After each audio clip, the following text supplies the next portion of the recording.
Seja bem-vindo aos Caminhos da História. Um dos mais recentes monumentos nacionais, e digo recentes no sentido em que só há pouco tempo foi classificado como monumento nacional, um dos mais recentes monumentos foi inaugurado no dia 22 de junho de 1963. Estou a referir-me, como já percebeu, à Ponte da Arrábida, que se tornou, entretanto, ao longo destas décadas, num dos ex-libris da cidade do Porto. O seu criador, o fabuloso engenheiro Edgar Cardoso, nasceu a 11 de maio de 1913, ou seja, estamos também a assinalar atualmente o seu centenário. É em torno destas duas efemérides que os caminhos da história desta semana se vão debruçar. Este ponto de encontro habitual aqui no Porto Canal em torno da história, do nosso património e da nossa memória. Como é habitual, temos dois convidados em estudo.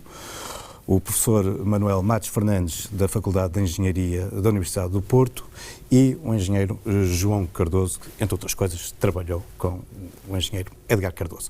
Bom, mas primeiro, antes da nossa conversa, vamos ver o documentário da semana, após o qual estaremos aqui de volta, quando consigo desse lado. Até já.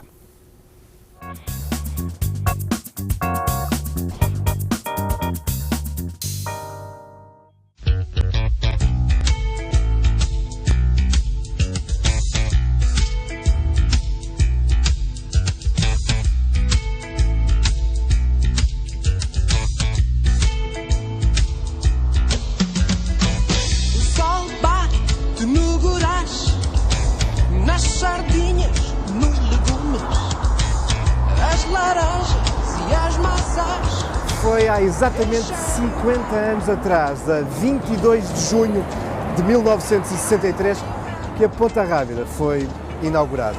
Ao longo destas 5 décadas, tornou-se num dos ex-libris da cidade do Porto. Eu diria mesmo que, juntamente com o Parque da Cidade, são as duas grandes obras da segunda metade do século XX na cidade.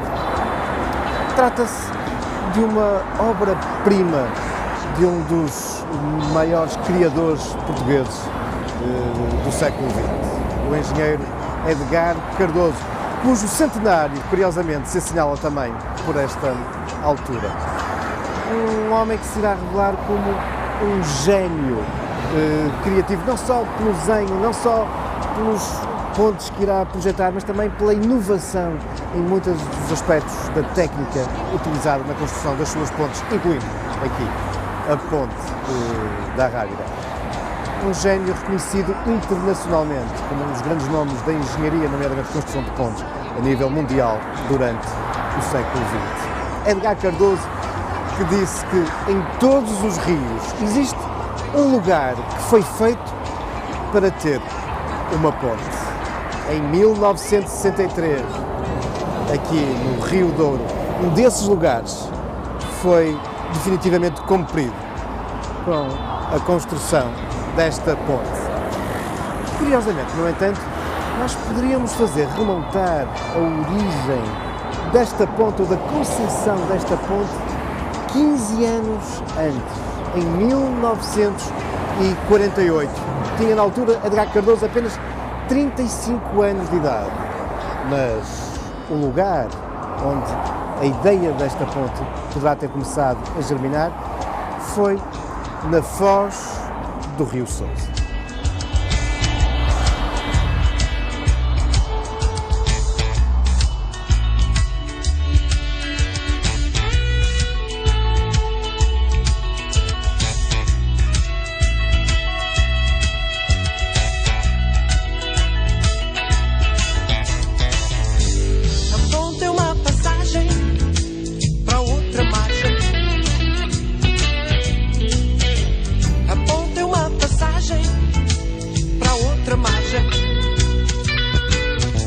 Continuamos junto às águas do Douro, mas estamos agora a alguns quilómetros, não muitos, a montante da Ponte Arrábida.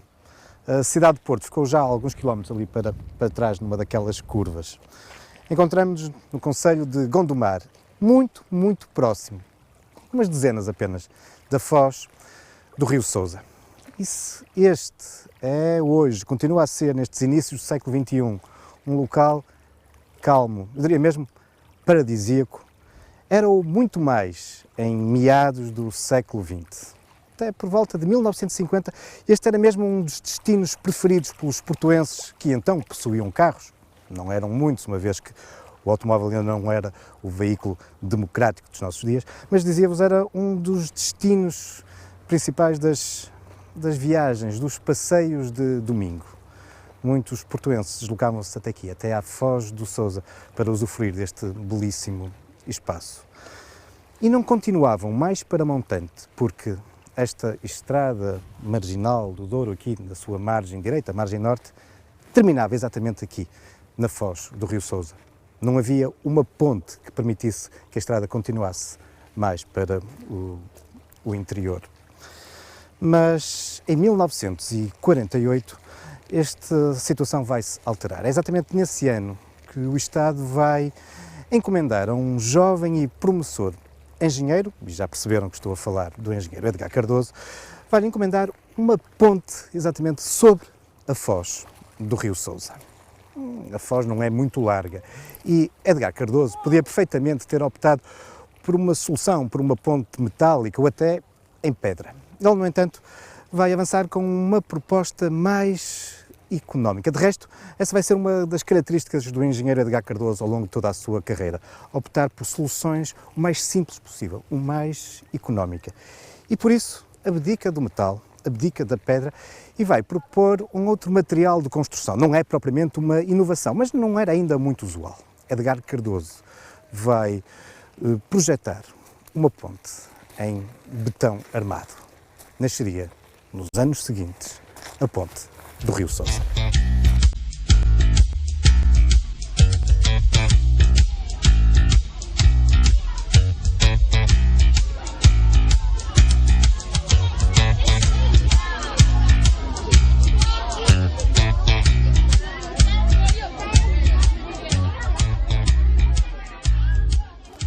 Para vencer a foz do Rio Sousa e os terrenos de aluvião das suas margens, isto é, estes terrenos férteis, agrícolas, que nas grandes cheias ficam totalmente submersos, Edgar Cardoso vai conceber um enorme arco que assenta exatamente nas margens do rio.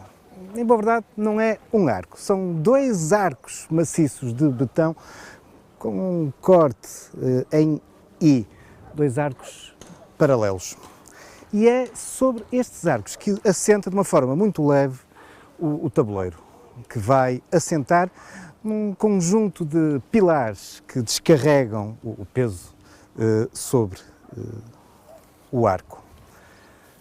É um vão de 165 metros. Nesta altura, provavelmente já estão a perceber porque é que há pouco vos dizia que a história da Ponte Rábida começa uns anos antes, aqui na Foz de Sousa. É que, afinal, esta solução é exatamente aquela que, de uma forma obviamente muito mais ampliada, Edgar Cardoso irá depois desenvolver a partir de 1955 para a Ponte Rábida, inspirando-se neste seu projeto anterior da Foz do Rio Sousa. Durante a construção, a estrutura também muito emblemática e muito interessante foi o cimbre utilizado, isto é, a estrutura que foi suportando a construção do betão. Um cimbre feito em madeira, em pinho verde, uma estrutura verdadeiramente surpreendente, que de resto Edgar Cardoso chegou a equacionar, também utilizar na Ponta Rábida, coisa que depois não se concretizaria. Enfim, a ponte da Foz do Rio Sousa, projeto de 1948, viria a ser construído durante os anos seguintes. A empresa foi a Novóptica e a inauguração ocorreria em 1952. Uma inauguração com um episódio curioso.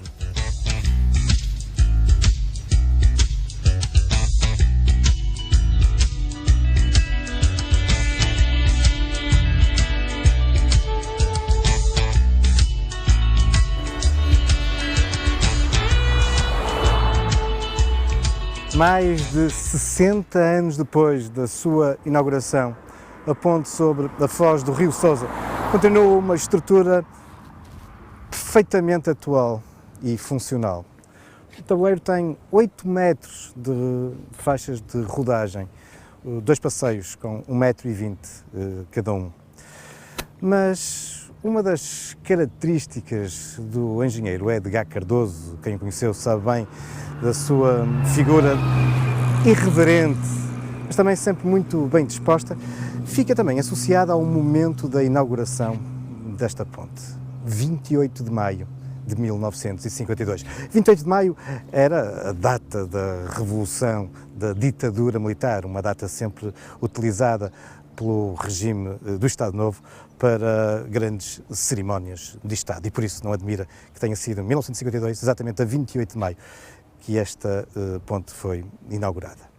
Com uma cerimónia onde, como não podia deixar de ser, o representante regional da União Nacional, o partido único da ditadura, fez um longo discurso, longo e aborrecido.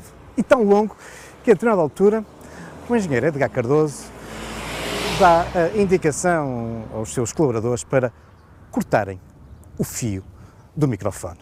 É óbvio que as pessoas ficaram muito admiradas com essa indicação que o engenheiro Edgar Cardoso estava a dar. Disse: descansem, se acontecer algum problema podem mesmo dizer que fui eu que mandei cortar o fio ao microfone. E cortaram mesmo. E o político da União Nacional acabou por ter que ficar por ali com o seu longo discurso. Claro que isto fez com que houvesse de imediato um inquérito. A polícia política, a PIDE, fez uma série de perguntas, mas não chegaram a incomodar o jovem e promissor engenheiro, que de resto iria continuar a ser, enfim, muito utilizado pelo regime que precisava de um gênio como este para muitas das obras que se iriam seguir. Como foi o caso, logo apenas 3 anos depois da construção, da concepção para a construção da grande ponte que o Porto precisava. A ponte da Rábida, que, como vimos, acabou por se basear, por se inspirar muito neste projeto aqui da Foz do Sousa.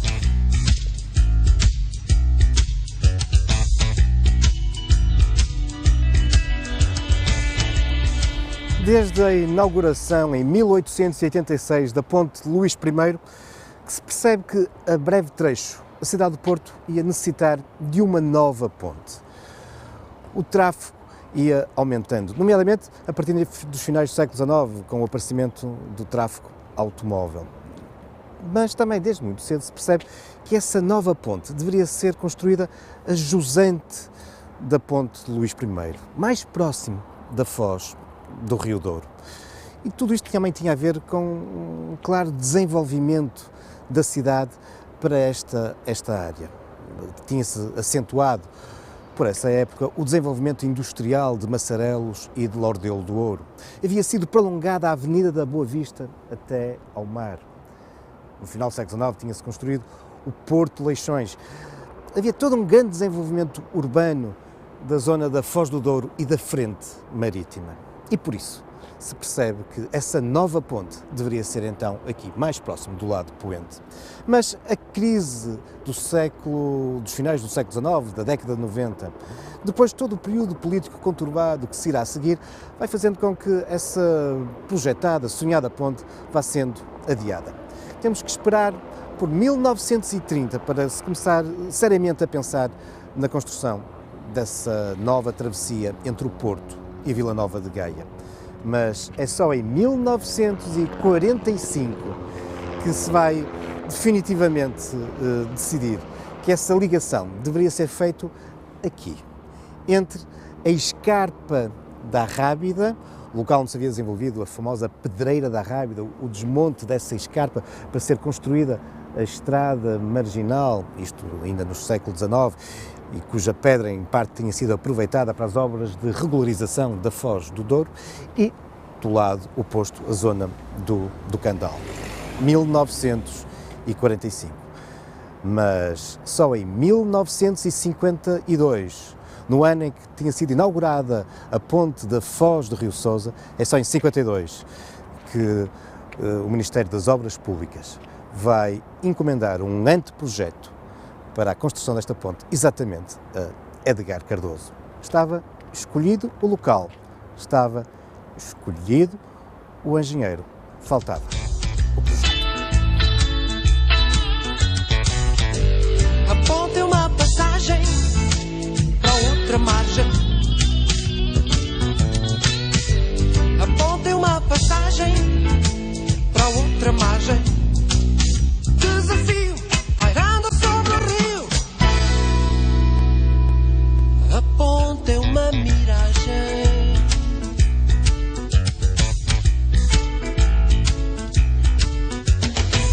Nas tasquinhas decoradas, curtes e o chique burguês, comem-se boas dobradas, ostenta-se a embriaguez. Um navio fantasma.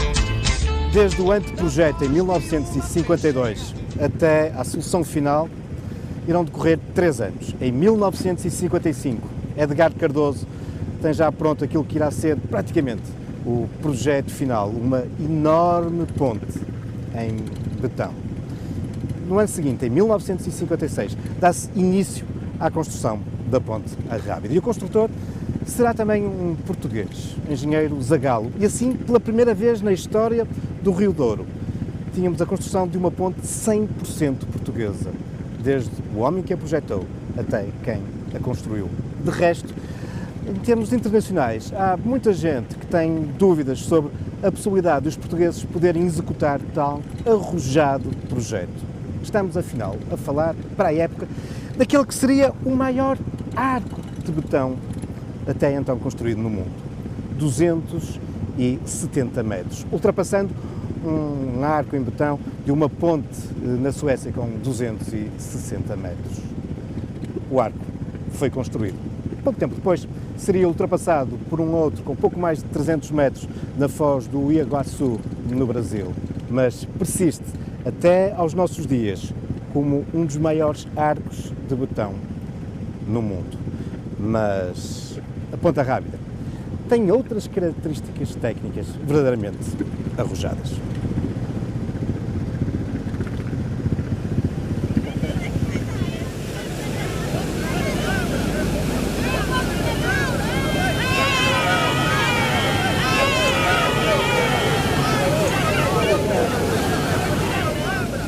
Projeto arrojado, inovador, mas que, no entanto, como podem contemplar, se inspira claramente naquele que Edgar Cardoso havia concebido 15 anos antes para a foz do Rio Sousa. Só que a dimensão, a escala, é agora totalmente diferente. 152 mil toneladas de betão foram utilizadas para a edificação da Ponte da Arrábida. O seu tabuleiro apresenta uma extensão de praticamente 500 metros. A largura do mesmo ronda os 18 metros, apresentando 2 passeios com 3,5 metros. Numa primeira fase, incluía também a zona de passagem de bicicletas. Aliás, a preocupação com a circulação é evidente no projeto de Edgar Cardoso. Para isso mesmo, e este é um outro elemento distintivo em relação à ponte do Rio Sousa, obviamente além da dimensão, é a colocação de elevadores. Naquelas pilastras nos extremos do tabuleiro, encontrávamos de facto 4 elevadores, há já muitos anos desativados, e que permitiam a circulação dos peões desde a margem do Douro até o tabuleiro superior, e permitindo por isso a passagem a pé entre o Porto e Vila Nova de Gaia. Uma obra verdadeiramente monumental. E estamos a falar, desde este ano de 2013, afinal, de um monumento nacional.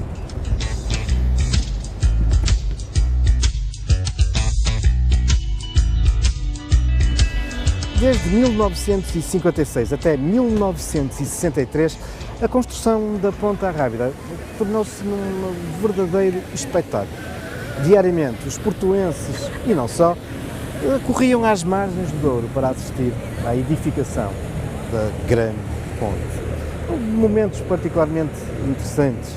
O avançar do Simbre foi, enfim, uma das constantes, mas um momento crucial foi a colocação do último elemento que iria fechar o arco. É uma peça enorme que apresentava 80 metros de comprimento e pesava 465 toneladas.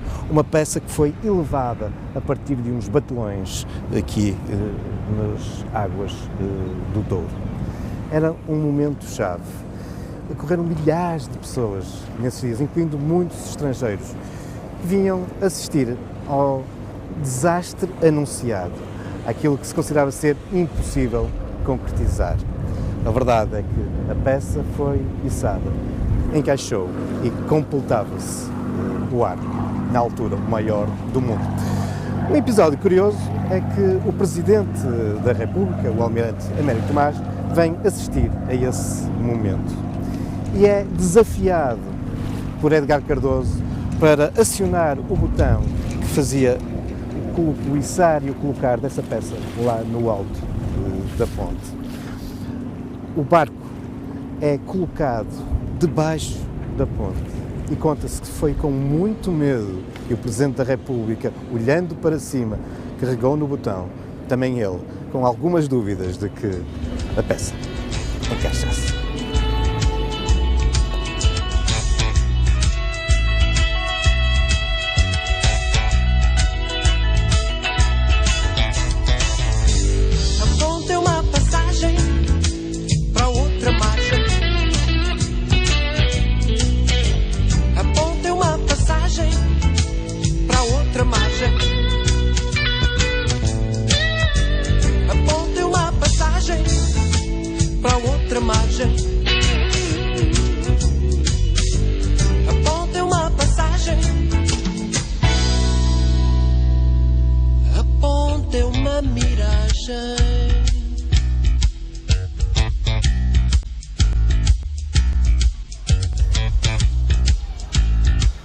Ponte da Rábida, monumento nacional, inaugurado 22 de junho de 1963, depois de um investimento de 240 mil contos.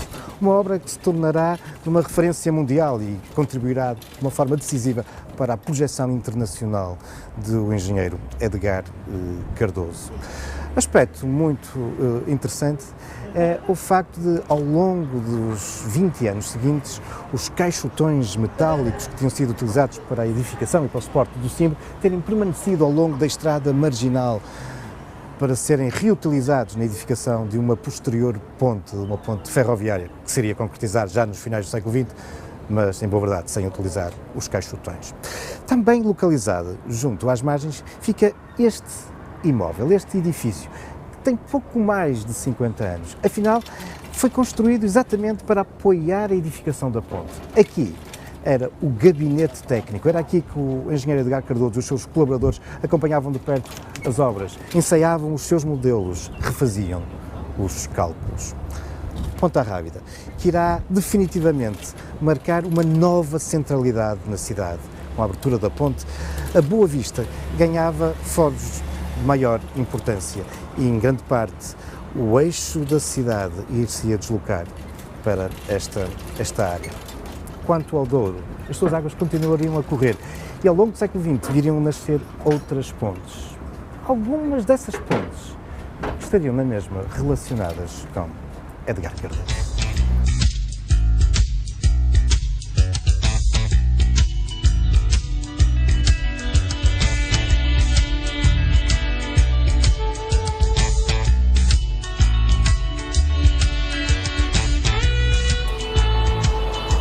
Edgar Cardoso ficará, com efeito, associado a outras pontes sobre o Rio Douro.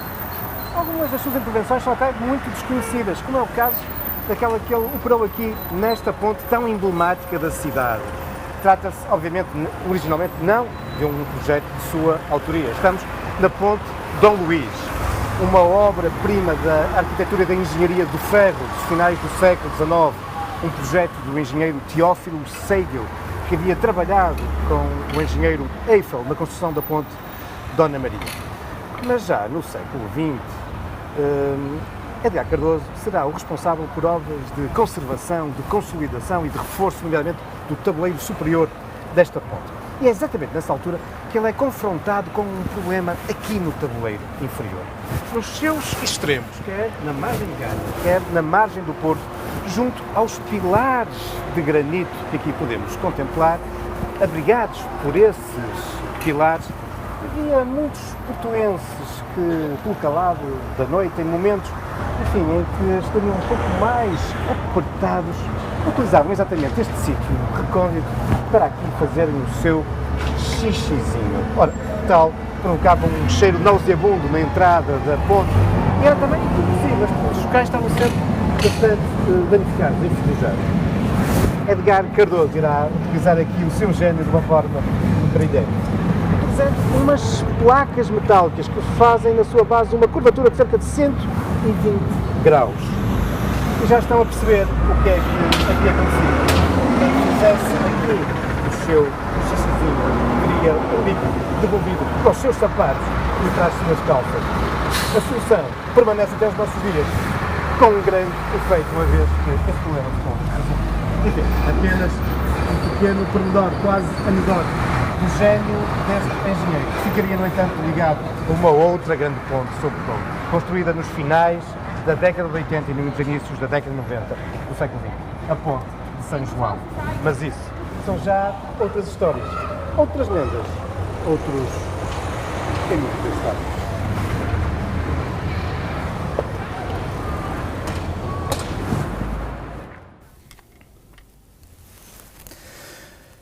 E estamos de regresso, tal como tínhamos combinado, para aprofundarmos um pouco mais esta temática em torno dos 50 anos da Ponte da Rábida e dos 100 anos de Edgar Cardoso. E para isso, contamos aqui em estúdio com o engenheiro João Cardoso, engenheiro civil, licenciado na Faculdade de Engenharia da Universidade de Porto em 1977, o mesmo ano em que começou a trabalhar com Edgar Cardoso. Durante os 20 anos seguintes, acompanharia o engenheiro, também seu tio, pelos 4 cantos do mundo. É, de resto, atualmente, um dos responsáveis da empresa Professor Edgar Cardoso, Laboratórios de Estruturas Limitada, a empresa do engenheiro Edgar Cardoso.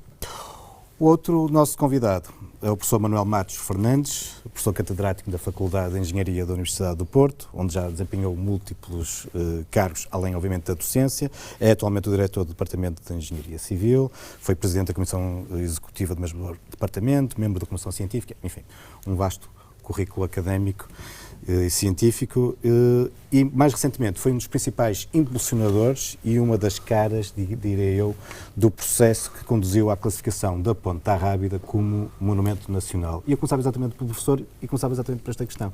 Foi muito difícil obter a classificação da Ponte da Rábida como monumento nacional?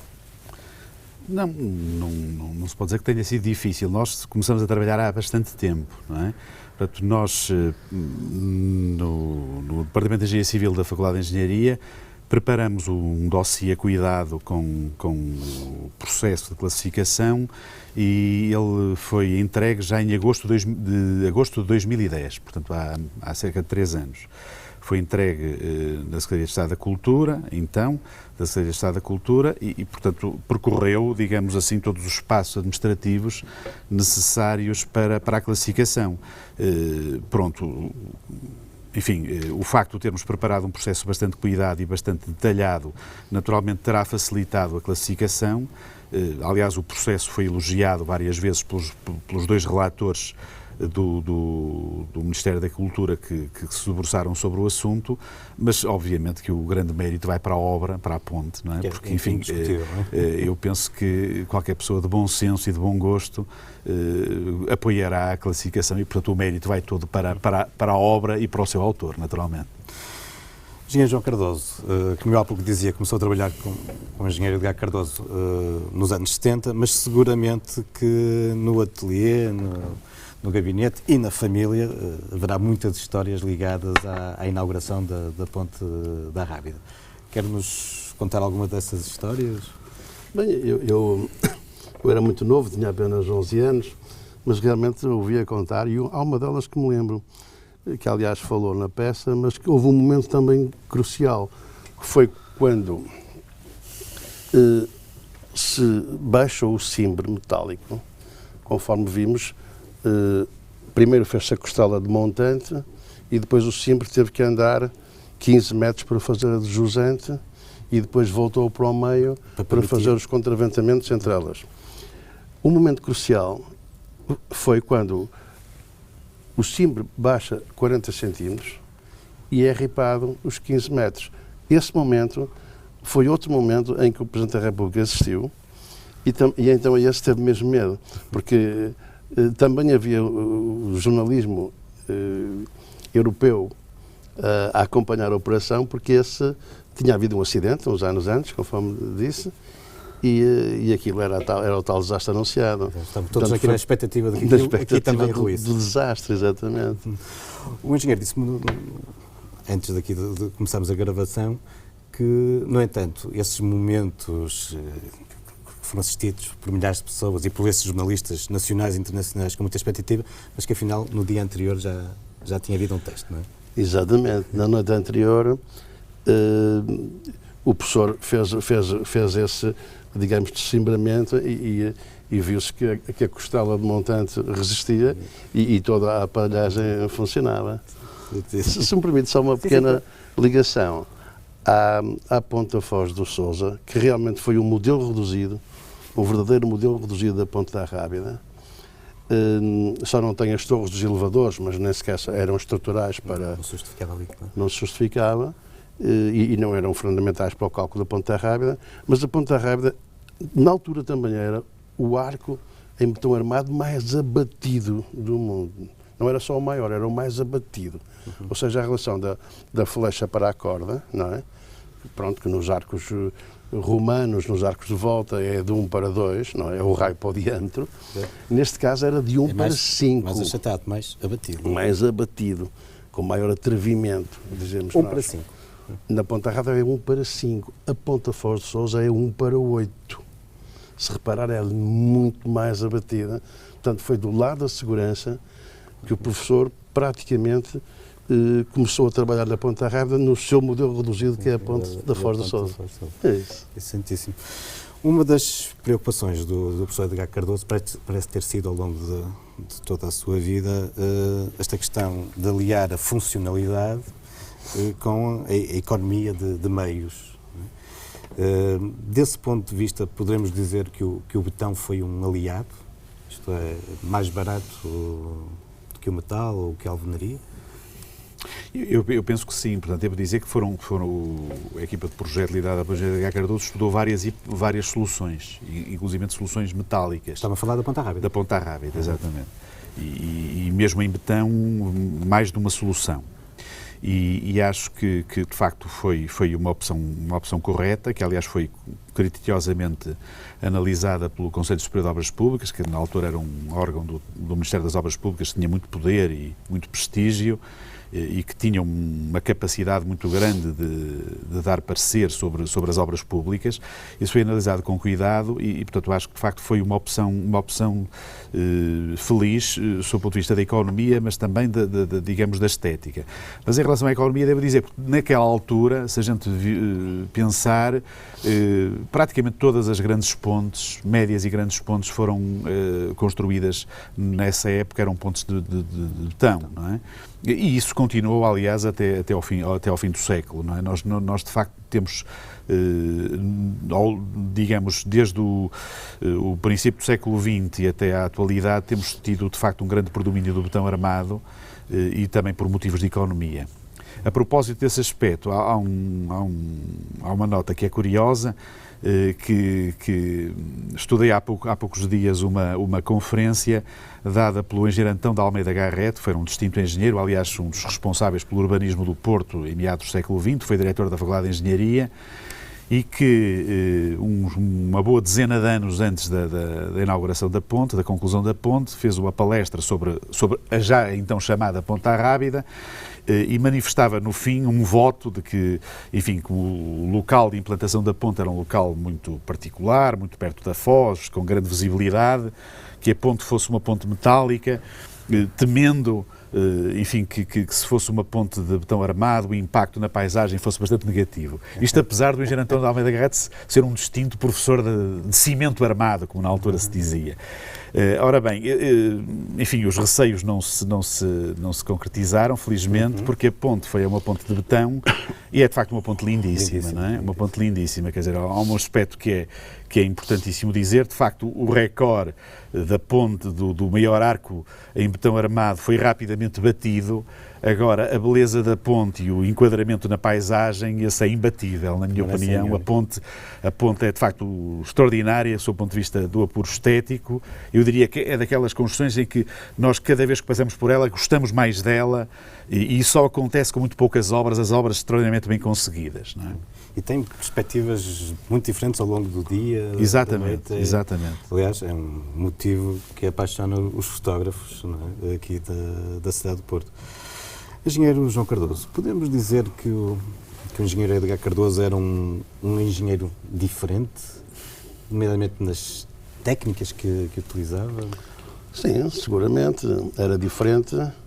Não era só diferente, era único, quase único, porque essencialmente pelo método que utilizava, um método experimental, foi criado por ele e sobre o qual fez centenas de obras, todas sucessos, e que infelizmente morreu com ele. Isso, o método experimental tem muito a ver com os modelos que ele produzia para... Exatamente. Porquê? Porque Edgar Cardoso foi um dos primeiros homens a perceber e a pôr em prática a ideia de que a redistribuição dos esforços nas diferentes peças de uma estrutura, não quero entrar em muito pormenor, que é para não ser muito técnico, mas, resumidamente, não se faz segundo matrizes complicadíssimas inventadas pelo homem, faz-se de uma maneira natural, apenas obedecendo à geometria dessas peças, ou à volumetria, se quiser, dessas peças. Se imaginar uma árvore, se carregarmos num ramo, o que é que vai acontecer junto à raiz? E, portanto, essa redistribuição ele percebeu que se faz independentemente da escala e do material. Era um bocadinho aquilo que há bocado me dizia, de que, apesar das senhoras serem mais leves que os cavalheiros, o tacão da senhora enterra totalmente na areia, enquanto que o tacão dos homens, mais pesados, à partida, não enterram tanto. Exatamente, porque a questão não está na força, a questão está na maneira como aplicamos a força, ou seja, mais propriamente na tensão. Os materiais resistem à tensão a que são submetidos, ou seja, a força por unidade de superfície, 1 kg por centímetro quadrado. Uma senhora pesa 50 kg, mas está apoiada num centímetro quadrado de tacão. O homem pesa 80, está apoiado em 20, 5x5 ou qualquer coisa, que é o tacão enorme, por isso é que não se enterra. Pronto, mas o professor também percebeu que isso mesmo, que independentemente da escala com que estamos a trabalhar e independentemente do material, a redistribuição dos esforços é sempre a mesma, porque é muito fácil em engenharia dimensionar, calcular, ou melhor dizendo, que quase não se calcula em engenharia, nós limitamos a verificar a estabilidade de uma secção em função de um esforço que está instalado. Isso é fácil, porque é o conhecimento de centenas ou milhares de anos. É um problema de recerca de materiais. Ao passo que o que é difícil é redistribuir esses esforços. E quando o professor conseguiu descobrir que, em vez de estar meses e meses a idealizar um modelo matemático que depois vai ter resultados duvidosos por métodos que, enfim, que têm muitas simplificações, ele prefere fazer uma peça exatamente igual e com aparelhos que ele próprio inventou, de medida, uns extensómetros, aparelhos de medida, que no fundo são a base desse seu método, a calcular a estrutura. Claro que isso também trouxe problemas, logicamente. Não é? Trouxe problemas como? Ora bem, o professor sempre foi polémico, mas ninguém é polémico sozinho também, não é? E ele com 35 anos já criava muitas dores de cabeça ao Conselho Superior de Obras Públicas, porque concorria à obra pública com projetos que precisavam de ser validados por alguém, não é? E, portanto, o Conselho de Distribuição de Obras Públicas, que tinha à época as maiores sumidades, logicamente, na engenharia, mas não tinha revisores de projeto que lhe validassem aquilo. E esses métodos? Esses métodos. Tanto que, na base, curiosamente, há pessoas que ainda se lembrarão disso, na base da criação do Laboratório Nacional de Engenharia Civil, esteve a validação dos métodos do Edgar Cardoso, porque alguém tinha que dizer alguma coisa, porque aquilo não era só ser Edgar Cardoso, não é? Tinha que ser revisto o projeto, que agora não se faz, não é? Professor, concorda com esta perspectiva de que Edgar Cardoso é de facto, para a época, pelo menos, um engenheiro diferente? Para a época foi inovador e, sobretudo, ele praticou, era um homem muito engenhoso e praticou, eu quase diria, militantemente o engenho em todas as suas obras. Pronto, naturalmente hoje nós projetamos as nossas estruturas de um modo diferente, mas cada época tem a sua época e ele de facto na época foi um grande inovador, não é? Nos métodos de dimensionamento das estruturas e também na própria concepção, na própria concepção das obras e da grande variabilidade das obras que ele desenhou, não é? É uma coisa curiosa que de facto nós vamos ver as obras dele e há de facto muito poucas repetições e há muitas vezes uma grande sensibilidade ao ambiente onde elas estão. Nós vamos a Macau e ele faz uma ponte chinesa, lindíssima. Vamos aos Jerez e temos aquelas magníficas pontes do Cávado e do Caldo com os pilares de granito. No Douro há uma ponte lindíssima em Mosteiró, que é uma asna de betão branco que substituiu uma asna metálica do século XIX porque a ponte antiga teve de ser demolida por causa da barragem do Carrapatelo que obrigou as águas a subir, não é? Portanto, de facto, há aqui por um lado uma inovação nas técnicas de dimensionamento e uma grande sensibilidade para adaptar as soluções e as concepções das obras às exigências e ao local e ao ambiente onde elas eram construídas. E isso eu diria que sobretudo isso é o mais importante apesar de tudo que fica, não é? Eu acho que nós devemos olhar para as pontes de Edgar Cardoso e para muitas outras bonitas que temos no país como um património, não é? Um património no sentido mais nobre do termo. Como diriam os ingleses, no heritage, na herança. Exatamente. E nós aqui, devo dizer que aqui no estuário do Douro nós de facto temos condições muito particulares.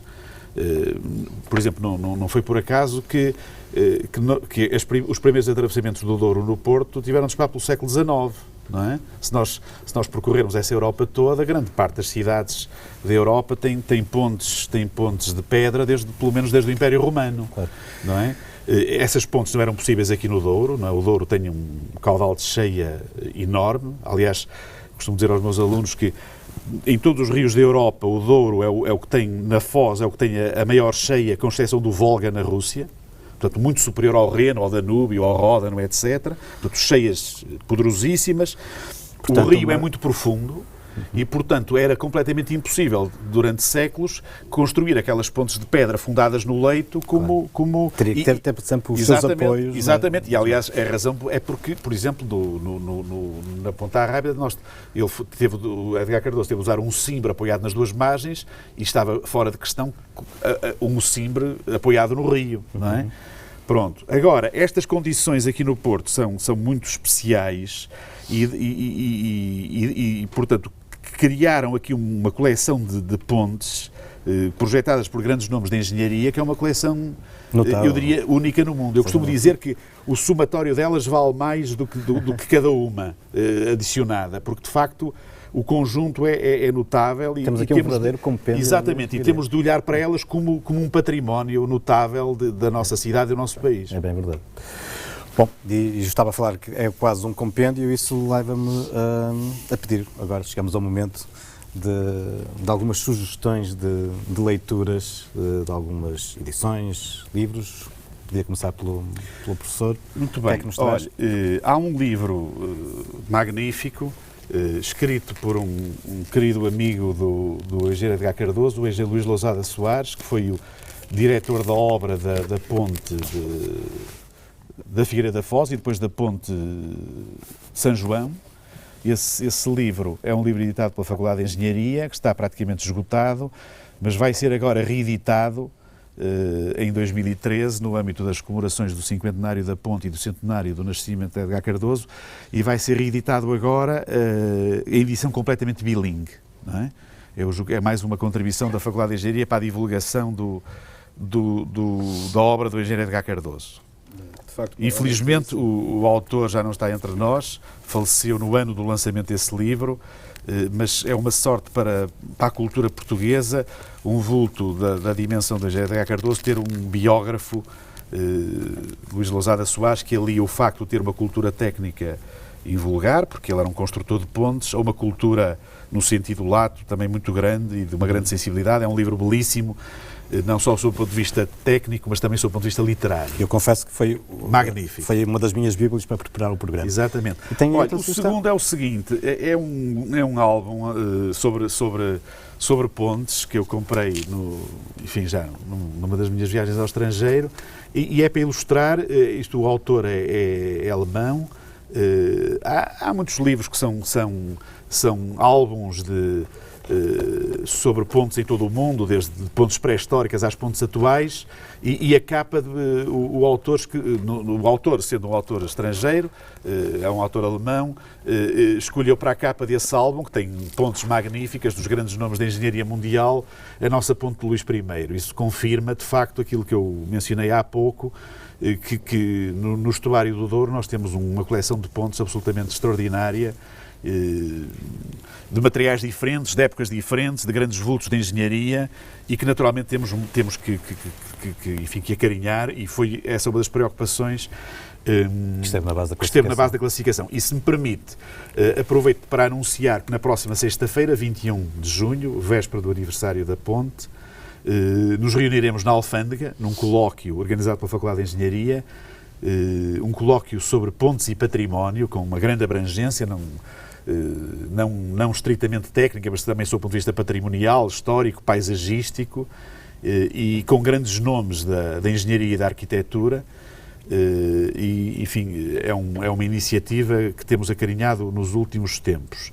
E ainda em complemento, no sábado, 22 de junho, pelas 17 horas, abre no Museu Nacional Soares dos Reis uma exposição entre as margens, sobre imagens da engenharia na arte portuguesa, comissariada pelo professor Bernardo Pinto Almeida, da Faculdade de Belas Artes, e por mim próprio, e que tem uma seleção de pinturas extraordinárias dos grandes pintores portugueses, desde a Vieira da Silva, o Júlio Pomar, o Júlio Rezende, o Nadir Afonso, os grandes nomes da pintura, em cerca de 140 obras. Será uma exposição que vai estar até fim de agosto e na qual nós também quisemos associar esse aspecto cultural às comemorações do 50º da ponte e do centenário de Edgar Cardoso. Portanto, ficam convidados congresso no edifício da Alfândega e depois a exposição. Engenheiro, e tem aí umas publicações do próprio engenheiro Edgar Cardoso. Pois, há vários livros sobre o Edgar Cardoso, mas eu vou trazer uma pequena brochura onde ele, em 68, fez uma exposição sobre o seu método de cálculo experimental, também para poder, de certa forma, convencer o grande público e também o Conselho Superior de Obras Públicas da validade do seu método, não é? Sim. E tem um catalogozinho também de umas, já que falámos em exposições? Há várias brochurazinhas destas também, a propósito de uma ou de outra exposição. Esta, por acaso, é a propósito de uma rua em Lisboa, ali junto à Estufa Fria, que tem o nome dele, e tem aí também algumas obras dele e algum bocado da sua vida. E eu confesso-vos que trago o último número acabado de sair para as bancas da revista mensal O Tripeiro, uma instituição centenária da cidade, e que neste seu número de junho, obviamente, dá à capa o incontornável São João, mas chama a atenção para duas efemérides. Uma são os 80 anos do arquiteto Álvaro Cisa Vieira e, grande destaque nas páginas centrais, obviamente, para as bodas de ouro da Ponte da Rábida, com um conjunto de fotografias de Leonel Castro. Como é habitual, poderá encontrar todas estas referências aos livros que aqui foram apresentados na nossa página do Facebook, na página do Facebook dos Caminhos da História. Poderá lá depois encontrar as indicações. Alguns livros destes estarão disponíveis, outros, como o professor disse, vão ser reeditados, outros poderão ser seguramente encontrados em muitas das nossas bibliotecas. Está a ver já imagens da nossa página do Facebook, nomeadamente com fotos da filmagem deste último episódio. E já que estamos a falar de Facebook, chamar também a vossa atenção para que a página do Facebook do Porto Desaparecido, como vem sendo habitual, associou-se aos Caminhos da História e ao longo desta semana tem vindo a colocar uma série de fotografias, estamos já a ver uma série de fotografias relacionadas com a Ponta Rábida e com a sua construção. Portanto, é um bom pretexto para visitar esta página, sempre surpreendente, com imensas imagens sobre a nossa cidade e o património do Porto. E eu aproveitava, se calhar, estamos a passar estas imagens da construção da Ponta Rábida para muito rapidamente perguntar ao engenheiro João Cardoso e hoje o legado do engenheiro Edgar Cardoso, nomeadamente na empresa, como é que é sentido? Os seus ensinamentos, as suas técnicas perduram nos trabalhos que vêm sendo desenvolvidos? Nem por isso, infelizmente, mas porque deixa-me só voltar um pouquinho atrás. O professor nunca foi avesso aos computadores, como às vezes se pensa. Eu, quando fui trabalhar com ele em 77, já tinha lá um terminal em time sharing do LENEC. E ele utilizou isso várias vezes, pronto, mas em cálculo automático, nas medições, nos orçamentos, na parte escrita, nos desenhos, mais tarde. Mas a parte que falou o professor Matos Fernandes, da criatividade, é que realmente não era possível por um programa, por um software que só dá o que o programador já sabia, não é? A criação de obra nova só é possível se não estivermos condicionados ao software, não é? O que é que acontece em relação à pergunta portanto, que me fez? A continuidade desse método. Pronto, os tempos mudaram, os revisores de projeto já só conseguem fazer essa revisão segundo os modelos tradicionais de cálculo automático. Portanto, nós não podemos meter um projeto calculado por estes métodos quando depois ele não é aprovado por ninguém porque não tem os instrumentos necessários para o validar, não é? Por isso o melhor é pensarmos que foi um método que, pronto, gloriosamente nasceu e morreu com o Edgar Cardoso. Eu percebo que deve haver aqui alguns recados da parte do engenheiro. Bom, o nosso tempo está mesmo a terminar. Eu perguntava só ao professor se a Ponta Rábida é a obra-prima de Edgar Cardoso ou... Seguramente uma das obras-primas, não é? Ou pedir só para destacar mais duas ou três, se fosse. Eu destacaria a Ponte de São João, que é de facto também uma ponte, sob o ponto de vista técnico e de uma exigência técnica enorme e sob o ponto de vista estético também extraordinariamente bonita. A Ponte de Mosteiró e talvez a Ponte de Macau, eu destacaria essas quatro obras. Se me permite, eu gostava de fazer, falou no legado de Edgar Cardoso. Eu acho que um legado de Edgar Cardoso muito importante é a excelência da engenharia de estruturas portuguesa nas últimas décadas. Que é reconhecida internacionalmente, ainda já neste século, em 2 anos diferentes, em 2004 e 2009, obras projetadas por engenheiros portugueses receberam o prémio anual da Associação Internacional de Pontos e de Engenharia de Estruturas. O engenheiro António Segadens Tavares, pelo projeto de extensão da pista do aeroporto da Madeira, em 2004, e o meu colega da Faculdade de Engenharia, o engenheiro José Mota Freitas, pela estrutura da Igreja de Fátima. Portanto, isso são prémios muito importantes, são prémios anuais, há um no mundo por ano, e, portanto, isso atesta a qualidade da engenharia de estruturas portuguesa e seguramente que a influência do engenheiro Edgar Cardoso nestes tempos de grande qualidade da engenharia portuguesa de estruturas é muito grande. Obrigadíssima. E o tempo já terminou. Agradeço aos convidados e estão todos, obviamente, convidados para se associarem às iniciativas que foram divulgadas, que recordam os 50 anos da Ponta Rábida e os 100 anos de Edgar Cardoso. Marcamos encontro para 2 a 8 dias. Boa semana, boa história.